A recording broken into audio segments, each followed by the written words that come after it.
Ladies and gentlemen, good afternoon. First of all, I would like to congratulate the COMELEC for a job well done. A very successful 2025 midterm elections. Pakiusap ko lang, Chairman George, na sana hindi na maulit yung natulog ako ng alauna ng gabi. 20 million na yung boto ko. Paggising ko sa umaga, naging 16 million. Sabi ko, ninakawan at ako ng 4 million votes Pero you explained it properly, you explained it professionally, so maraming salamat for that clarification. I would also like to congratulate my Duterte PDP party mates for fighting a good fight. Marami akong natutunan sa inyo. Philip Salvador, Jimmy Bundok, JB Hinlo, Raul Lambino, Vic Rodriguez, Doc Marites Mata, and Pastor Apollo Kibuloy.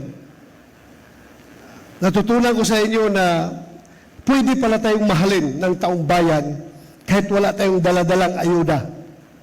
Thank you for giving me that lesson. And also, I would like to congratulate my guerrilla warfare campaign team. Nasama-sama ko palagi kahit saan ako nakakarating.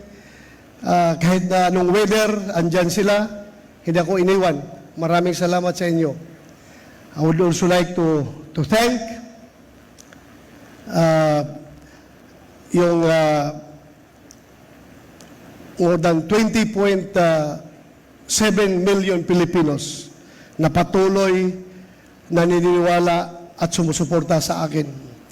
Alam ko po, yung botong binigay nyo sa akin, yun po ay protest vote sa kinahinatnan ng ating dating Pangulong Duterte. Kaya nasaan ka man ngayon, President Duterte, sir, I dedicate this victory to you. Maraming salamat po. At kay Vice President BP Sara, maraming salamat sa iyong patuloy na encouragement and motivation na binibigay sa amin. Thank you for the inspiration. At sa lahat ng Pilipino, ako po'y magsasabi na hindi ko po kayo bibiguin. Itaga nyo.